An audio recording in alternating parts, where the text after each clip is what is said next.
अस्सलामु अलैकुम वरहमतुल्लाहि वबरकातुहू। हम मुसलमान एक अल्लाह का बंदा, हमारे पास बेहतरीन कलाम है कुरान शरीफ, हमारा नबी एक मोहम्मद सल्लल्लाहु अलैहि वसल्लम, लेकिन हमारा फ़िरका बहुत, हमारा ग्रुप बहुत। ये हम सबको कहीं ना कहीं एक दुख देता है कि हम एक अल्लाह के बंदे, हमारा मज़हब एक इस्लाम, हमारा कुरान एक ही कुरान, उसमें कोई डिफरेंस नहीं है, हमारा नबी एक ही है मोहम्मद सल्लल्लाहु अलैहि वसल्लम। फिर इतने सारे ज़बरदस्त चीज़ रहने के बाद भी हमारे फ़िरके बहुत, मतलब हमारे ग्रुप बहुत, ये हमें कहीं ना कहीं दुख देता है। हम ये मतलब ये जो फ़िरका वारियत है, इसको इस तरह से देखते हैं कि ये कैंसर है। बीइंग ए मेडिकल स्टूडेंट, मैं कैंसर के बारे में बताता हूँ कि हमारे बॉडीज़ में दो तरह के मतलब इन्फेक्शंस होते हैं, दो तरह की तकलीफ़्स होते हैं। एक तो है कि कोई माइक्रो ऑर्गेनिज़म आया, जैसे कि बैक्टीरिया, वायरस और फंगस या फिर प्रोटोज़ोआ, इन सब के आने की वजह से वहाँ पे कुछ घाव होता है, कुछ पिंपल्स टाइप होता है या फिर कुछ भी होता है। एक है कि उसमें कोई बैक्टीरिया, वायरस कुछ भी नहीं है, बट बॉडी में ऐसे चेंजेस आ रहे हैं जिसकी वजह से तकलीफ़ हो रहे हैं, जिसे कैंसर कहा जाता है। कि वो अनयूजुअल ग्रोथ होता है बॉडी में, जिसके वजह से प्रॉब्लम्स होता है। वहाँ पे ये जो बैक्टीरिया, वायरस और फंगस, मतलब जो माइक्रो ऑर्गेनिज्म की वजह से जो इन्फेक्शन होता है, उसको तो आसानी से ट्रीट कर सकते हैं, क्योंकि अगर बैक्टीरिया का हुआ तो एप्रोप्रिएट एंटीबायोटिक देंगे तो उसको ठीक कर सकते हैं। वायरस का हो तो एंटीवायरल ड्रग्स, या तो फंगस का हो तो एंटी फंगल ड्रग्स देके ठीक कर सकते हैं। लेकिन अगर कैंसर है या फिर ट्यूमर है, कैंसर और ट्यूमर एक ही तरह का चीज़ें हैं, जो स्प्रेड होता है जनरली हम उसे कैंसर बोलते हैं, और जो एक ही जगह पे फिक्स्ड रहता है उसको हम ट्यूमर बोलते हैं इन medical professional. So being a doctor, मैं ये कह सकता हूँ कि treatment of the cancer is most difficult. क्यों? क्योंकि जो बैक्टीरिया, वायरस, फंगस से आता है उसको तो एजेंट देके उसको मार के बाकी ठीक किया जा सकता है, लेकिन कैंसर को ऐसा कोई डायरेक्ट एंटीबायोटिक देके ठीक नहीं किया जा सकता है। उसको ट्रीट करना बहुत मुश्किल है, क्योंकि रेडिएशन या फिर केमोथेरेपी ये सब करने के बाद भी कभी कभार फेल मार देते हैं। तो अभी समझना है कि हमारे इस्लाम में जो फ़िरका वारियत है ना, जो एक ग्रुप दूसरे ग्रुप, ये कैंसर टाइप का है, कैंसर टाइप का है, और ये बहुत मुश्किल है हल करना। एक चीज़ मैं बता दूँ, कैंसर में क्या होता है? कैंसर में होता है कि जो खुद का ही सेल है उसका प्रोलिफरेशन या फिर सेल डिवीज़न वो मतलब इरेगुलर, या फिर या ये बोलेंगे कि या तो ज़्यादा होता है या फिर जो पैटर्न रहता है वो पैटर्न से हट के होता है, लेकिन रहता वो खुद का सेल ही। तो खुद का सेल पैटर्न से जब हट के कुछ बढ़ने लगता है, उसको हम कैंसर बोलते हैं, और ये ट्रीट करना बहुत मुश्किल होता है। तो मुस्लिम का जो फ़िरका है, मुस्लिम का जो ग्रुप है, ये कैंसर टाइप का है, क्योंकि ये तो मानने वाले सब लोग नबी का ही है, सबके पास वही कुरान है, सबका खुदा अल्लाह सुब्हानहू व तआला एक ही है, फिर भी पता नहीं क्या डिफरेंस आ गया। मतलब एक ग्रुप दूसरे ग्रुप को डायरेक्टली ये तो नहीं कह सकता कि ये काफिर है, यह है, वो है, क्योंकि उसमें अल्लाह का नाम लेने वाला बंदा रहता है, नमाज़ पढ़ता है, रोज़ा रखता है। हर एक ग्रुप में, लगभग हर एक ग्रुप में ऐसा लोग मिलता है। तो प्रॉब्लम क्या है? ये सवाल होता है कि हर एक ग्रुप कहीं ना कहीं किसी सूरत में तो अल्लाह का नाम ले रहा है, तो प्रॉब्लम क्या है? उसको वैसे लेने देते हैं ना, उसमें प्रॉब्लम क्या है? देखिए, अगर ऐसे देखा जाता है तो कोई प्रॉब्लम नहीं है कि हर कोई अल्लाह का नाम लेता है, चाहे सुन्नी हो चाहे शिया हो, वो अल्लाह का नाम लेता है, नबी को मानता है, चाहे किसी भी सूरत में माने, तो उसको ऐसे ही रहने देते, उसमें प्रॉब्लम नहीं है। लेकिन प्रॉब्लम कहाँ होता है पता है? एक जो ग्रुप है दूसरे ग्रुप को काफिर कह देता है, ये यहाँ पे प्रॉब्लम होता है। मसलन किसी सुन्नी ग्रुप के लोग शिया ग्रुप के लोग को बिना सोचे बिना जाने बोलेगा कि ये सब काफिर है, क्यों? क्योंकि इस ग्रुप का आलिम ये बताया है बाकी अवाम को कि शिया तो है ही काफिर, और शिया में भी ऐसा ही है। शिया सुन्नी को ठीक नहीं समझते, ये बोलते हैं कि ये तो अहलुल बैत का दुश्मन है। अहलुल बैत मतलब उनके दुश्मन, उन्हें एहतराम नहीं करते। तो ये समझना कि दूसरे काफिर है या फिर सही मुसलमान नहीं है, प्रॉब्लम्स होता है यहाँ पे। तो ये तो सदियों से चलते आ रहा है कि एक मुस्लिम दूसरे मुस्लिम को काफिर कह रहा है, एक मुस्लिम ग्रुप दूसरे मुस्लिम को मतलब हकीर समझ रहा है कि वो तो दुष्की है, वो तो जहन्नम से नहीं निकलेंगे। चलो यहाँ तक ये समझ लेते हैं, लेकिन अब समझना है कि टेक्निकली हम इस प्रॉब्लम को सॉल्व कैसे करें, ऐसे क्या काम करें जिससे ये प्रॉब्लम मतलब टोटली ठीक हो जाएंगे। इससे कुछ चाहे वो सारे फिरके एक जगह इकट्ठे हो या ना हो, कम से कम इतना तो अंडरस्टैंडिंग होगा कि हमारे पैरेलल में जो भी फिरका है, जो भी लोग हैं, वो लोग काफिर तो नहीं है, वो तो मुसलमान है, और हम उनसे झगड़ा तो नहीं करना चाहिए। नमाज़ें सबके पीछे ही पढ़ना चाहिए कि सबके पीछे हो जाता है, क्योंकि नमाज तो सब एक ही तरह का पढ़ते हैं, उसमें थोड़ा थोड़ा बस डिफरेंस होता है जो सुन्नत या मुस्तहब कहला जाता है। फ़र्ज़ में नमाज में कोई डिफरेंस नहीं है, शिया सुन्नी जो भी मुसलमान है कोई डिफरेंस है नहीं, तो नमाज सबके पीछे हो जाता है। तो ये सब चीज़ें हमें एक कॉमन प्लेटफॉर्म से लाना है लोगों के दिल में कि मुसलमान हर कोई है, कोई भी बुरा नहीं है, मुसलमान हर कोई है। हाँ, बुरा वो है जो ईमान के हिसाब से बहुत ही कमज़ोर है, ईमानी हिसाब से, और दूसरी बात जो अमल के हिसाब से कमज़ोर है, जो अमल नहीं करता। हर एक ग्रुप में मुसलमान के ऐसे बहुत सारे बेशुमार लोग मिलेंगे जो रोज़ा नहीं रखता और फ़र्ज़ नमाज नहीं पढ़ता, ज़कात नहीं देता, ऐसे लोग मिलेंगे। तो वो है हमारा मुसलमान में सबसे ख़राब लोग। हर ग्रुप के लोग में मैं थोड़ा एलाबोरेटली बताता हूँ। शिया में, सुन्नी में, और सुन्नी के अंदर बिरलवी, देवबंदी, अहलुल हदीस और मतलब वो सूफीज़म लोग, जितने लोग रहते हैं, हर एक ग्रुप में चोर मिलेगा हम लोगों को कि कोई ना कोई बंदा चोरी कर रहा है, कोई ना कोई बंदा जिना कर रहा है, ऐसे लोग मिलेंगे। ये है उम्मत के ख़राब लोग, ये अच्छे नहीं है। हर एक ग्रुप में कमोबेश मतलब कुछ ग्रुप में ज़्यादा, कुछ ग्रुप में कम शिर्क करने वाले पापी मिलेंगे, है तो मुसलमान बट शिर्क कर रहे हैं। तो ये सब है ख़राब लोग। तो वो एज ए होल एक ग्रुप नहीं होता कभी भी। हाँ, कुछ तरह का गुनाह कुछ फ़िरकों में ज़्यादा मिलते हैं और बाकी फ़िरकों में कम मिलते हैं।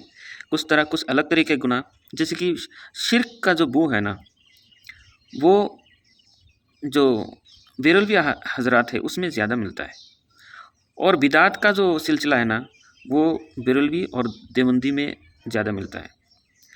इस हिसाब से देखा जाए तो सुन्नी में एक ग्रुप बहुत एंगल से सही होता है, वो है अहलुल हदीस। इनमें ना तो उस तरह का शिर्क मिलता है, इल्ला माशाअल्लाह जो कभी लाइल्मी की वजह से कोई अगर शिर्क करे तो वो अलग बात है, लेकिन ज़्यादातर लोग होशियार हैं, ज़्यादातर लोग शिर्क से भागे हुए हैं।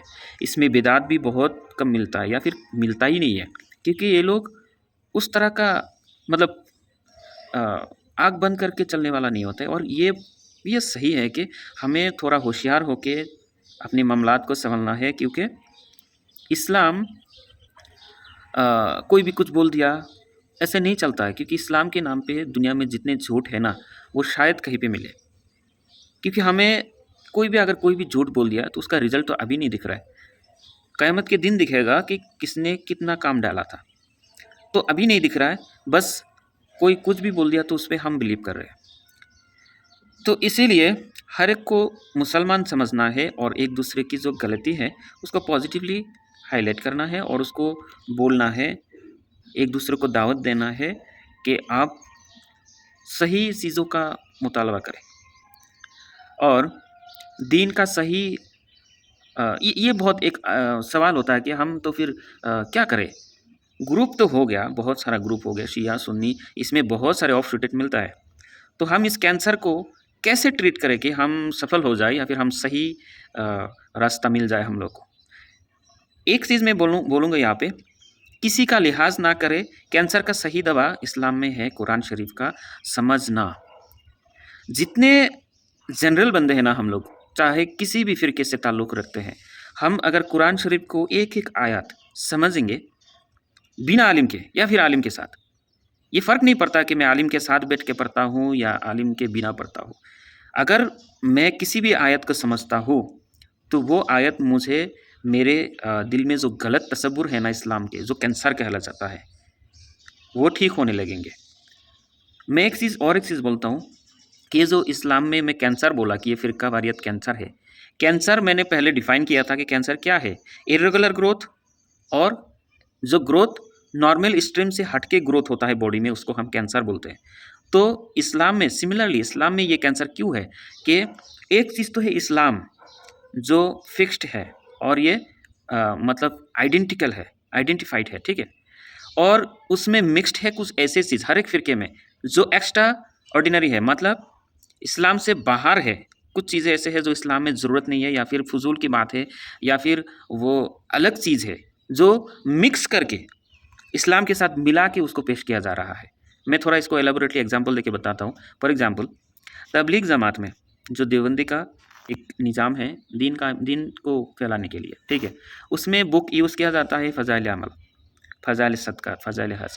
इसमें बहुत सारे किस्से कहानी हैं जो सिवाय देवबंदी आलिम के बाकी आलिम बोलते हैं कि ये इसमें बहुत सारे झूठ है, बहुत बिदाती है, बहुत शिर्क है, लेकिन देवबंदी आलिम इसे प्रमोट करते हैं।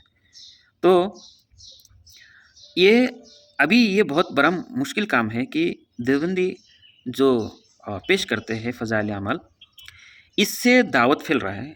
ये अच्छी बात है कि दावत फैल रहे हैं, लेकिन जो अकीदा नज़रियात हो रहे हैं ना, ये अकीदे की वजह से ये लोग बाकी लोगों से हट के थोड़ा हट रहे हैं।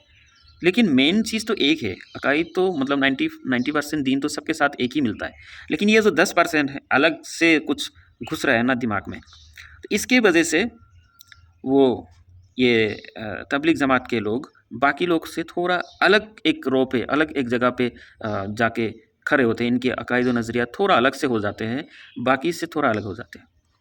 ठीक इसी तरह बेरलवी के जो मानने वाले हैं, वहाँ पे बेरलवी आलिम तरह-तरह की किताबें लिख देते हैं, जिसको पढ़ने से कुछ ऐसे मसाइल उनके अंदर आ जाते हैं कि वो बाकी मतलब लोगों से थोड़ा हट के अलग से हो जाते हैं। इसी तरह फ़िरके के मतलब डिस्टेंस मतलब फ़िरके की वजह से, ये फ़िरके की जो अंदरूनी किताबें हैं ना, इनकी वजह से एक दूसरे से डिस्टेंस बढ़ने लगा है। तो इस कैंसर को, यही तो कैंसर है ना कि जो मेन इस्लाम है उसको हटा के, उसको थोड़ा साइड में रख के कुछ अलग चीज़ का फॉलो करना, यही तो कैंसर है इस्लाम में। और यही मैंने बॉडी का कैंसर के साथ मिलाया कि नॉर्मल जो ग्रोथ एंड डेवलपमेंट होता है इन आवर बॉडी, वो होता है नॉर्मल ग्रोथ और उससे हेल्थ बनाए रखते हैं। लेकिन जब भी कोई नॉर्मल ग्रोथ को रोक दिया गया और एबनॉर्मल ग्रोथ को प्रमोट कर दिया गया, तो उसे बोलते हैं कैंसर। जो एक जगह से दूसरा जगह स्प्रेड होता है उसको बोलता है cancer, generally cancer, spreading cancer बोलते हैं। और जो एक ही जगह पे एबनॉर्मल ग्रोथ या फिर कोई पिंपल्स टाइप का बड़ा हो गया, उसको बोलते हैं ट्यूमर। तो ये फ़िरका का जो स्पेशल किताब है ना, जिसकी वजह से दीन का काम हो रहा है, वही है कैंसर का कारण। इस्लाम में कैंसर का कारण वही है। तो अब इस कैंसर का ट्रीटमेंट क्या है कि उस किताब को थोड़ा साइड में रखो, ठीक है, वो एक अच्छी किताब होगा, हर एक ग्रुप में अच्छी किताब है, वो काबिल तारीफ़ किताब है, लेकिन इंसानी कोशिश है, उसमें थोड़ा बहुत तो मिस्टेक, थोड़ा बहुत तो इंटरप्रिटेशन होगा ही, क्योंकि इंसानी कोशिश है। जो अल्लाह ने दिया है उसके बेहतर से बेहतर तो कोई किताब नहीं हो सकता। तो ज़्यादा से ज़्यादा हर कोई आलिम के साथ या फिर आलिम के बगैर तर्जमा के साथ कुरान पढ़े, और जो हदीस जो हर एक ग्रुप में मिलता है, जैसे कि मुतवातिर हदीस में जो हर एक फ़िरका, हर एक मुसलमान उसको मानता है, वो हदीस आम कीजिए, सब लोग पढ़िए, चाहे आलिम के साथ, आलिम के बिना। इसमें आलिम बोलेंगे, अगर मेरा वीडियो कोई आलिम देख रहा है तो वो बोलेंगे कि इससे तो गुमराही फैलेंगे। क्यों? क्योंकि अलग-अलग मुजतहिदीन पैदा होंगे, अलग-अलग लोगों का अकाईद व नज़रियात पैदा होंगे। मैं ये बोलता हूँ, जो भी आलिम बोल रहे हो ना, मैं ये बोलता हूँ कि कुरान से किसी का भी किसी तरह का अकीदा अगर बन गया ना, वही सही अकीदा है, वही सही अकीदा है।